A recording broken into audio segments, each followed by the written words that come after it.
History often remembers emperors, the generals who conquered nations, the kings who ruled vast kingdoms. But every so often, the person who changes the world is someone history almost forgot. His name was Epictetus. He would become one of the greatest philosophers in history, influencing emperors, scholars, military leaders, and millions of ordinary people across nearly 2,000 years. Yet he began life with almost nothing. Most historians believe Epictetus was born around 50 AD in the Greek city of Hierapolis, in what is now modern-day Turkey. At the time, the region was part of the mighty Roman Empire, a civilization that stretched from Britain to the Middle East and governed tens of millions of people. It was an empire built on power, and much of that power depended upon slavery. An estimated 1 in every 5 people living within the Roman Empire was enslaved. Some worked in homes, others in fields, mines, or workshops. A fortunate few received an education, but none possessed the basic rights enjoyed by free citizens. A slave could not choose where to live, could not choose their work, could not choose their future. Their life belonged to someone else. As a young man, Epictetus was taken to Rome and became the property of Epictetus, a wealthy imperial official who had once served Emperor Nero. Ancient accounts describe Epictetus as a powerful man with influence inside the emperor's court. Whether he treated Epictetus with unusual cruelty remains uncertain. Some later writers claimed that Epictetus' permanently lame leg resulted from abuse by his master, while others believe illness or injury is the more likely explanation. The truth has been lost to history. What we do know is that Epictetus lived with that disability for the rest of his life. Many people would have allowed suffering to become their identity. Others might have spent every waking moment dreaming only of escape. But somewhere amid the uncertainty of slavery, Epictetus became fascinated by a different question. Why did some people remain calm in hardship, while others fell apart despite having wealth and freedom? He began watching those around him, the ambitious, the fearful, the angry, the powerful, the desperate. The more he observed, the more he realized that slavery came in many forms. Some people wore chains around their wrists. Others carried invisible chains within their own minds. Without realizing it, the young slave had begun searching for something far greater than freedom itself. He was searching for the secret of living well, no matter what life placed in his path. And that search would soon lead him to one of the greatest teachers in all of Rome. Before we begin, thank you for joining me once again. Whether you're returning for another journey or you're here for the first time, I'm truly glad you're here. And if you enjoy exploring forgotten stories from history, I'd love to have you with us. So consider subscribing to Ashes in the Past. Now, let's step back in time. Rome was unlike any city Epictetus had ever known. It was the beating heart of an empire. Marble temples towered over crowded streets. Senators debated the future of nations. Merchants arrived from every corner of the known world, bringing silk from China, spices from India, and grain from Egypt. Soldiers marched through the city wearing the armor of the most powerful military on earth. It was a place filled with wealth, power, ambition. Yet beneath its grandeur, Rome was also a city consumed by anxiety. Politicians feared losing influence. Merchants feared losing fortunes. Generals feared losing favor with the emperor. Even those who seemed to have everything often lived in constant fear of losing it. For the young slave Epictetus, this contradiction was impossible to ignore. How could people with unlimited freedom seem so imprisoned by worry? The answer began to emerge when he encountered Musonius Rufus, one of the most respected Stoic philosophers of the age. Known throughout Rome as the Roman Socrates, Musonius taught that philosophy was not a subject to be admired from a distance. It was a way of living. Unlike many teachers who spoke only to the wealthy elite, Musonius believed that wisdom belonged to anyone willing to pursue it. Rich or poor, man or woman, free citizen or slave. According to ancient sources, Epictetus was permitted to attend his lectures while still enslaved. Whether this reflected unusual generosity from his owner or the value placed on an educated household slave is uncertain. Whatever the reason, those lessons changed his life. Musonius did not promise comfort. He did not promise success. Instead, he taught that hardship was not something to fear. It was something to learn from. Every difficulty, he argued, was an opportunity to strengthen character. Every setback was a chance to practice virtue. For most people, these were simply interesting ideas. For Epictetus, they explained everything. His chains no longer defined him. His master's power no longer seemed absolute. For the first time, he began to see that while another person could command his body, they could never command his judgment, never command his values, never command his mind. A quiet revolution had begun within the young slave. But one question still remained. If the mind could truly be free, what exactly was it that no one could ever take away? 4 years, Epictetus reflected on that question. What could no one ever take away? The answer he discovered became the foundation of everything he would later teach. It was surprisingly simple. Some things are within our control. Others are not. At first glance, the idea seems obvious. But Epictetus believed that nearly all human suffering begins when we confuse the two. We spend our lives trying to control the opinions of others, the future, our reputation, our wealth, our health, even the actions of people we love. Yet none of these things are completely ours to command.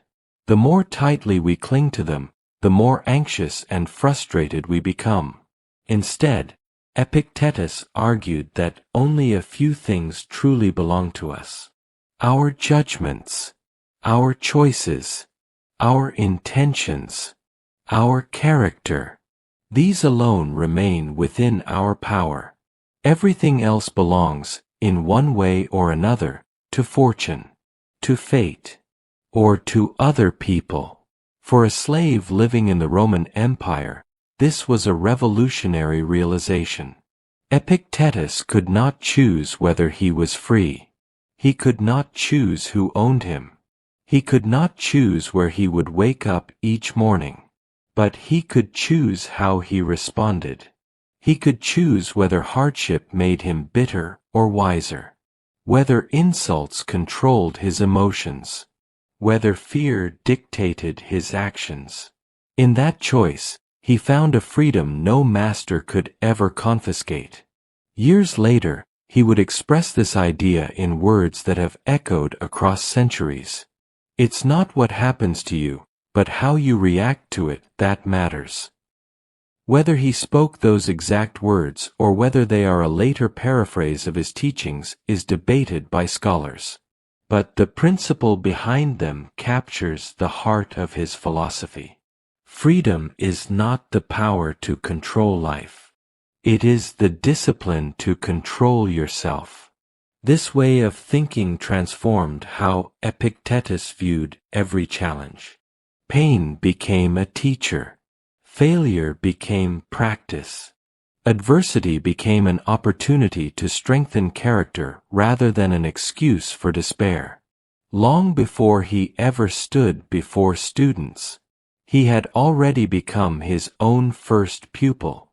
Eventually, life would change in ways he could never have predicted. The slave would become a free man. But with freedom would come another test.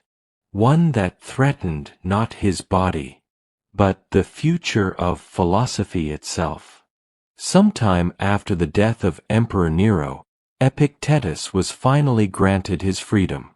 History does not tell us exactly when it happened, nor does it explain why. For many former slaves, freedom marked the beginning of a new life filled with opportunity. For Epictetus, it simply meant he could continue pursuing the life he had already chosen. He remained in Rome, teaching the philosophy that had transformed him from within. His classroom was unlike the grand academies of Athens. There were no elaborate ceremonies, no promises of fame or fortune. People gathered to hear practical wisdom, lessons they could carry into the struggles of everyday life. Epictetus challenged his students relentlessly. He did not ask whether they had memorized philosophical ideas. He asked whether they had lived them. Could they remain calm when insulted? Could they accept failure without resentment? Could they lose wealth without losing themselves? To Epictetus, philosophy was not something to discuss. It was something to practice. His reputation steadily grew. Merchants came to hear him. Young scholars sought his guidance. Even members of Rome's elite became curious about the former slave whose words carried such unusual authority. But Rome was changing. In 81 AD, Emperor Domitian came to power. Determined to strengthen his rule, Domitian grew increasingly suspicious of anyone whose influence might rival his own. Philosophers, with their independent thinking and loyal followers, attracted unwanted attention. Then, around 93 AD, Domitian ordered philosophers to leave Rome. The decree forced many of the empire's greatest thinkers into exile. Once again, Epictetus lost the place he called home. Many would have seen the banishment as a cruel injustice. Others might have spent years cursing the emperor who had taken everything they had built. But Epictetus responded differently. He had spent his entire life preparing for moments exactly like this. If peace depended upon remaining in Rome, then it was never real peace. If happiness depended upon circumstances, then it could disappear overnight. So he accepted exile without bitterness, not because he enjoyed it, but because resisting reality would only create unnecessary suffering. Leaving Rome behind, Epictetus traveled west across Greece to the city of Nicopolis. He arrived with no political office, no fortune, no army. Only the philosophy that had carried him through slavery, hardship, and exile. There, far from the center of imperial power, he would build something far more enduring than any emperor ever imagined. Nicopolis was not Rome. It lacked the grandeur of the imperial capital, the crowded forums, and the endless procession of politicians and generals seeking power. But for Epictetus, it was exactly where he needed to be. In this quiet Greek city, he established a small school dedicated to one purpose: not teaching people how to win arguments, but teaching them how to live. Students traveled from across the Roman Empire to hear the former slave speak. Some came out of curiosity. Others came searching for peace in lives filled with uncertainty. Many expected complicated philosophical theories. Instead, they found a teacher who spoke with remarkable clarity. Epictetus rarely lectured in the traditional sense. He questioned. He challenged. He interrupted comfortable assumptions. If a student complained about losing money, Epictetus asked whether wealth had ever truly belonged to him. If another feared public criticism, he asked why the opinions of strangers should determine the value of a person's life. Every conversation returned to the same principle. Character mattered more than circumstance. Virtue mattered more than reputation. Self-mastery mattered more than success. Unlike many philosophers, Epictetus never claimed to possess perfect wisdom. He described himself as someone practicing philosophy every day, just as his students were. His goal was not to impress them. It was to transform them. Perhaps the most remarkable thing about Epictetus is that he never wrote down his teachings. Not a single book. Not a single scroll. Had history ended there, his ideas might have vanished forever. Fortunately, one of his students recognized their importance. His name was Arrian. A gifted scholar, soldier, and future Roman governor, Arrian attended Epictetus' lectures and carefully recorded them, often word for word. Those notes became the discourses, preserving countless conversations between teacher and student. Later, Arrian compiled a shorter handbook of Epictetus' most practical ideas. It became known as the Enchiridion, or the Handbook. For nearly 2,000 years, readers have turned to its pages for guidance during war, loss, failure, and uncertainty. Without Arrian, the voice of Epictetus might have disappeared with the passing of a single generation. Instead, it crossed centuries. But what made these teachings so powerful that emperors, soldiers, and ordinary people continued returning to them long after the Roman Empire itself had fallen? The answer lay not in abstract philosophy, but in a simple way of facing life's greatest fears. People often came to Epictetus with the same questions. How do I stop worrying? How do I overcome fear? How do I find happiness? His answers were rarely what they expected. He did not offer comforting promises. He did not claim that life would become easier. Instead, he challenged the assumptions behind the questions themselves. You are afraid, he taught, not because the world is against you, but because you have mistaken what truly matters. To Epictetus, fear was born when people attached their happiness to things they could not keep. Money could disappear. Health could fail. Friends could leave. Power could be taken away. Even life itself was temporary. If your peace depended on these things, then your peace would always be fragile. Instead, he urged his students to build their lives upon something that fortune could never steal.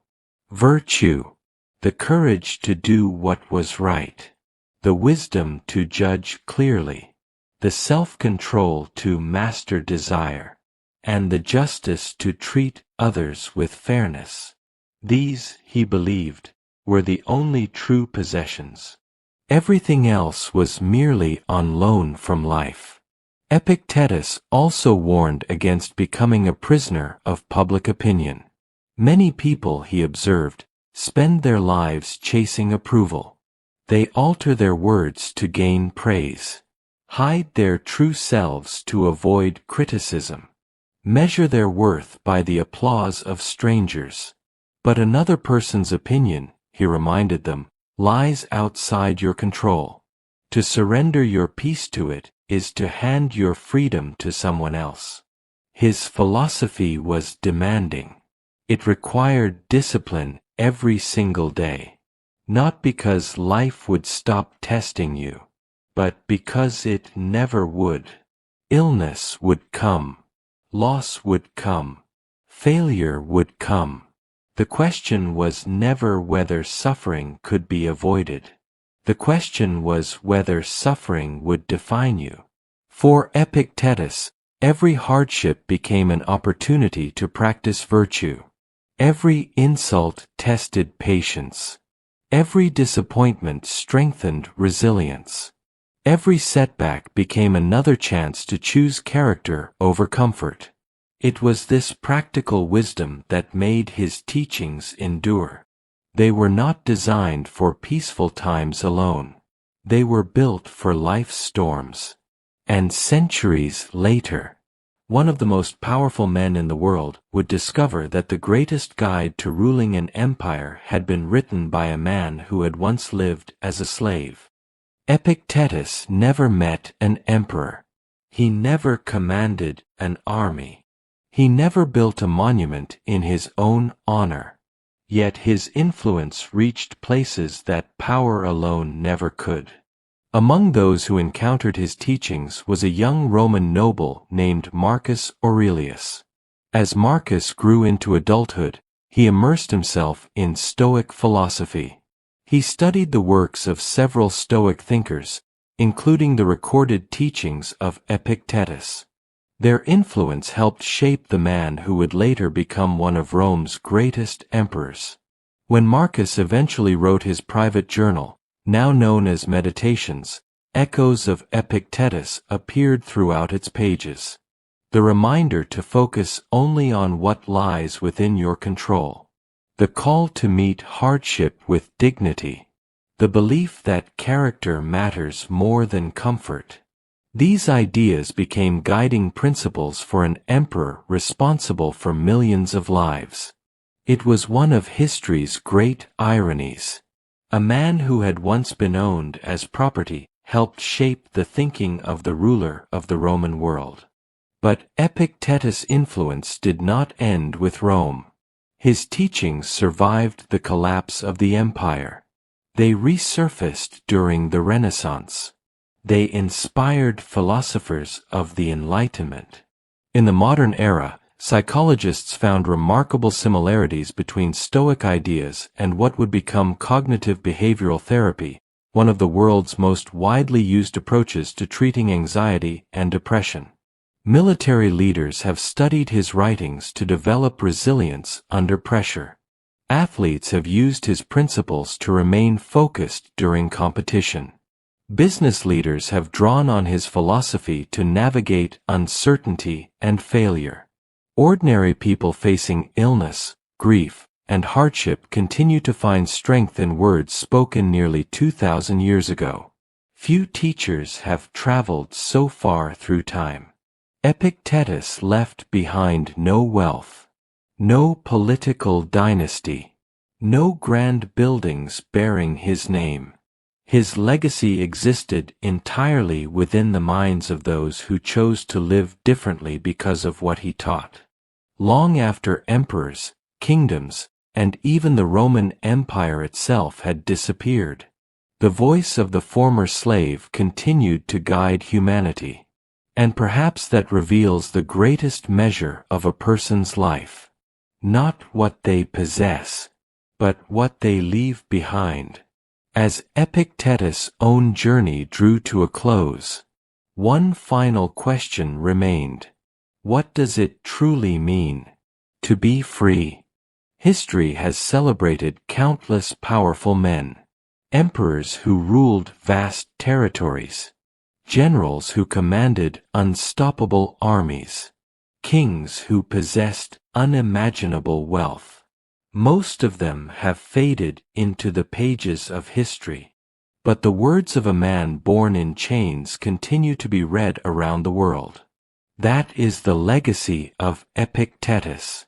He taught that every human being lives in two worlds. One is the outer world, a world of success and failure, praise and criticism, health and illness, gain and loss. It is a world that is constantly changing, and one that no person can fully control. The other is the inner world, a world of judgment, character, choice, integrity. This world belongs to us alone. According to Epictetus, the greatest mistake we can make is spending our lives trying to master the first while neglecting the second. The Roman Empire eventually collapsed. The palaces of emperors crumbled. The names of countless rulers were forgotten. Yet the ideas of a former slave endured. Because truth does not depend upon power. It depends upon whether it continues to help people live better lives. Nearly 2,000 years after his death, the challenges facing humanity have changed. We no longer fear Roman emperors. But we still fear rejection. We still worry about the future. We still become angry over things beyond our control. We still search for happiness in possessions, status, and the opinions of others. In that sense, the world Epictetus understood is not so different from our own. His greatest lesson was never that suffering could be avoided. It was that suffering does not have to define us. Our circumstances may shape our lives, but they do not have to shape our character. No one can guarantee us wealth. No one can promise us comfort. No one can protect us from loss. But every day, we are given a choice. To respond with wisdom instead of impulse. With courage instead of fear. With discipline instead of despair. That choice is where true freedom begins. Epictetus entered history as a slave. Yet he left it as one of the freest men who ever lived.